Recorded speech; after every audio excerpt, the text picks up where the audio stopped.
हे वीर गोर्खालीहरू हो, कसैको गुलाम भएर बाँच्नुभन्दा त छातीमा गोली थापेर मर्नु निको हो। मेरो विश्वास, मेरो भरोसा, सचेत नेपाली अन्तिम आशा। शक्तिशाली र समृद्ध नेपालको नवनिर्माणका लागि सचेत नेपाली। आदरणीय दिदीबहिनी तथा दाजुभाइहरू, नमस्कार। म पुण्य प्रसाद प्रसाई। पेसाले म एक लेखक, प्रकाशक र उद्यमी। जे विशेषण भए पनि म तपाईहरू जस्तै यो सुन्दर र महान देश नेपाललाई हृदयदेखि नै माया गर्ने एक देशभक्त नेपाली हुँ।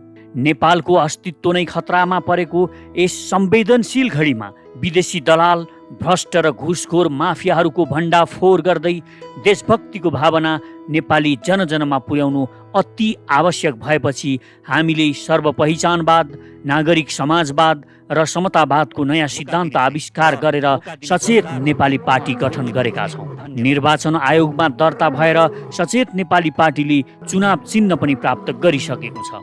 साहसको प्रतीक सिंह यस सचेत नेपाली पार्टीको चुनाव चिन्ह हो। सचेत नेपाली पार्टीको उद्देश्य भ्रष्ट र देशद्रोही लेन्डुपेहरूलाई कोर्रा हान्दै जेलमा सडाउने मात्र होइन, सरकारमा नपुगेसम्म राष्ट्रिय गौरवका आयोजना साथै कुनै पनि विकास कार्य छिटो पुरा गर्न सरकारलाई दबाब दिनु पनि हो। साथै को नेपाली भएर नेपाल र नेपाली स्वार्थसँग सम्बन्धित कुनै पनि घटनालाई ठिक ढङ्गले प्रस्तुत गरेर जनतालाई सचेत र चनाखो हुन प्रेरित गर्दै विश्वका कुना कुनामा पुगेर संसारको समृद्धि देखेका जनताको यति त नेपालमा हामी पनि गर्न सक्छौँ भन्ने जुन भावना छ त्यसलाई मूर्त रूप दिन र उहाँहरूलाई आफ्नो मातृभूमि फर्केर परिवारसँगै बसेर केही गर्न सक्ने उद्यमी हुन प्रेरणा दिनु पनि हाम्रो उद्देश्य हो। यसका साथै नेपाल र नेपालीलाई माया गर्ने सकारात्मक सोच भएका मनहरूलाई गोलबद्ध गरेर नेपालको निर्माण गर्न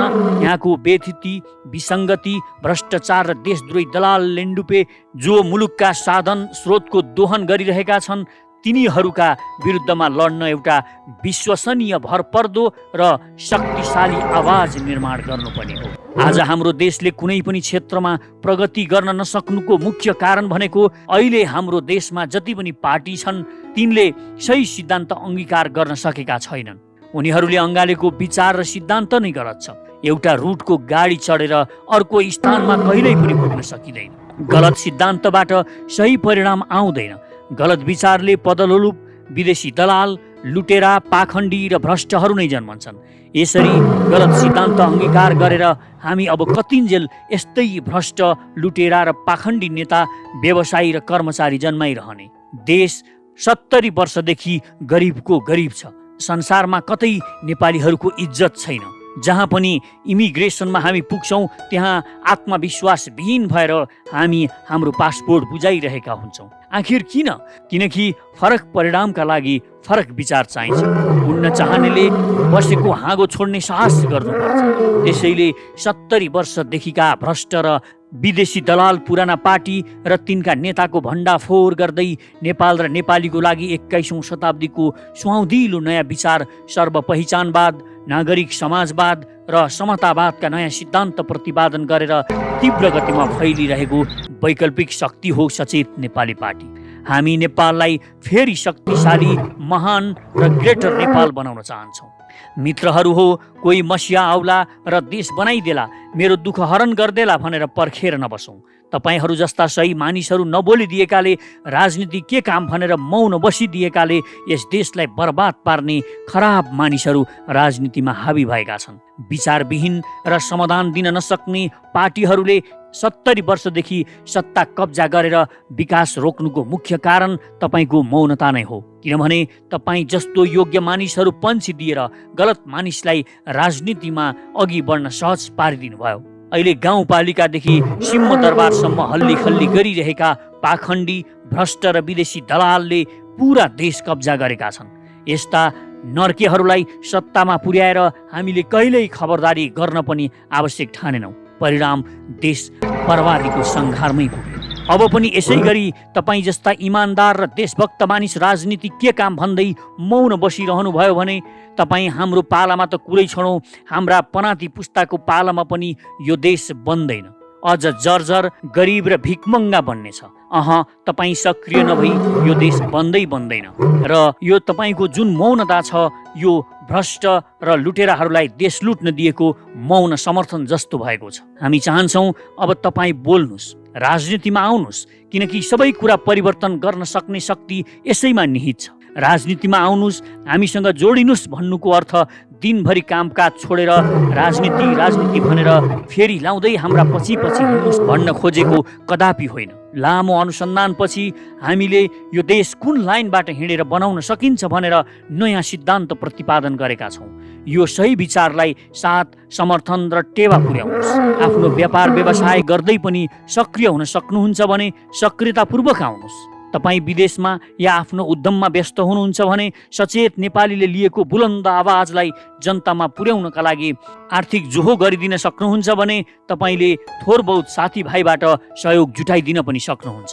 यो चुप लागेर बस्ने समय भने हुँदै होइन। हामी मानिस सुध्रिन्छ, इमान्दार र नैतिकवान नेता आएर राजनीति सुधार्छ र देश सपार्छ भन्ने भ्रममा छैनौँ। यस्तो भ्रममा नरहन पनि म सबैलाई अनुरोध गर्छु। हामी कस्तो कठोर सिस्टम बनाउन चाहन्छौँ भने भ्रष्ट, माफिया, देशद्रोही, लुटेरा र पाखण्डीहरू कुनै पनि हालतमा उम्किन सक्दैनन्। हामी त्यस्ता भ्रष्टको 7 पुस्ताले भ्रष्टाचार गर्न नसक्ने गरी कोर्रा लगाउँछौँ। इमान्दार मानिस खोज्नमा समय बर्बाद नगर्नुहोस्। सही सिस्टम र उम्किनै नसक्ने कठोर नियम बनाएर गलत गर्नै नसक्ने स्थिति सिर्जना गरिदिनुहोस् र यो सचेत नेपालीले गर्न चाहन्छ। आउनुहोस्, जुटौँ र जम्प हानौँ। जम्प नहानी अर्को ठाउँमा पुगिँदैन। यत्रो उर्लेको नदी यो नाथे डुङ्गाले कहाँ तार्न सक्ला र भनेर नाउलाई अविश्वास गरेर बस्यो भने कहिल्यै नदी पार पुगिँदैन। यो भयानक अन्धकार कहाँ भगाउन सक्छ यो नाथे दियोले भनेर दियोलाई अविश्वास गरेर बाल्न डरायो भने कहिल्यै पनि उज्यालो देख्न पाइँदैन। र आउनुहोस्, जुटौँ, हिम्मत गरौँ। हामी सानो छौँ तर हामी शक्ति हौँ। यो देशमा आमूल परिवर्तन हाम्रै हातबाट गर्नु छ। परिवर्तन सम्भव छ र त्यो हामीले नै गर्नु छ। यो देशले तपाईँ हामी जस्ता सचेत युवाहरूलाई पर्खिरहेको छ। हामीलाई विश्वास छ यो देशलाई मुक्त र यो देशको परिवर्तन हामीबाटै हुनु छ। अब हामी सचेत नेपाली मिलेर नेपालको नवनिर्माण गर्नु छ। असम्भव भन्ने कुरा कायर र अल्छीहरूको शब्दकोशमा मात्र हुन्छ। मान्छेले हिम्मत गर्यो भने देश विकासको त कुरै छोडौँ, यस पृथ्वीलाई नै सारेर अर्को सौर्यमण्डलमा लगेर अर्को ताराको परिभ्रमणमा लगाउन सकिन्छ। देश त महान बन्छ र यो हामीले नै हाम्रै पालामा बनाउने हो। तर यसका लागि हामीले अलिकता साहस चाहिँ गर्नै पर्छ, अलिकता त्याग र अलि बलिदान दिनै पर्छ। त्यसैले आजैदेखि हामी शपथ खाउँ, म आफ्नो प्यारो मातृभूमि नेपाल र नेपाली जातिको सेवामा मन, वचन र कर्मले समर्पित रहनेछु। देश र जनतालाई कहिल्यै धोका दिने छैन। धोका दिने गद्दारहरूलाई म छोड्ने पनि छैन। जहाँ पनि अन्याय र अत्याचार भइरहेको देख्नेछु म बोल्नेछु, गल्तीको डटेर सामना गर्नेछु। म गलतको अगाडि कहिल्यै झुक्ने छैन। सचेत नेपाली पार्टीको लक्ष्य विशाल, शक्तिशाली र समृद्ध नेपालको नवनिर्माण नै हो। त्यसैले अब यसका लागि तपाईँ पनि भन्नुहोस्, म सचेत नेपाली, म झुक्दै नझुक्ने पौरखी जाति नेपाली। म आफ्नो भाग्य आफै बनाउँछु, म आफ्नो देश आफै बनाउँछु। आउनुहोस्, एकै स्वरमा भनौँ, मेरो विश्वास, मेरो भरोसा, सचेत नेपाली अन्तिम आशा। साहसको प्रतीक सिंह, सचेत नेपालीको चुनाव चिन्ह। यदि तपाईँ हामीसँग हातमा हात र आवाजमा आवाज मिलाएर यो देशको नवनिर्माणको यो महाअभियानमा सक्रिय बन्न चाहनुहुन्छ भने हामीसँग सचेत नेपाली पार्टीमा जोडिनुहोस्। हिम्मत गरौँ, नयाँ पुस्ता, परिवर्तन सम्भव छ। जय मातृभूमि, जय सचेत नेपाली। हवस् त, धन्यवाद। यी सर्पहरूलाई अब हामी पाल्न सक्दैनौँ। जिल्ला संयोजकहरूलाई भनेको छु, एउटा रुख रोप्नुहोस्, एउटा रुख रोप्नुहोस्। यी भ्रष्टहरूलाई हामी पुगेपछि झुन्ड्याउनेछौँ, मृत्युदण्ड दिनेछौँ। मृत्युदण्डको कानुन बनाउँछौँ र यिनीहरूलाई हामी मृत्युदण्डको सजाय दिन्छौँ। एक दिन हामी सुखी नेपालमा बस्नेछौँ, एक दिन हामी खुसी नेपालमा बस्नेछौँ, एक दिन हामी एक महान नेपालमा बस्नेछौँ। हामी फेरि यो देशलाई देश बनाउनेछौँ, हामी फेरि यो देशलाई महान बनाउनेछौँ। मलाई विश्वास छ, मलाई मेरो देशका युवाहरूप्रति विश्वास छ। डुब्नेलाई सिउँदाको साथ त्यसकारण तपाईँ ठुलो छ भनेर यहाँका ठुला गद्दार दलहरू ठुला छन् भनेर यिनीहरूले पार ल्याउन सक्दैनन्। यो देश मातृभूमिलाई पार ल्याउने यही सिलको सचेत नेपाली पार्टी हो। यही पार्टीले यसैले एक दिन यो देश तपाईँले सोचेको जस्तो हामीले सोचेको जस्तो देश यही सचेत नेपाली पार्टीले बनाउँछ। म तपाईँलाई विश्वास दिलाउन चाहन्छु। जिन्दाबाद जिन्दाबाद सचेत नेपाली जिन्दाबाद।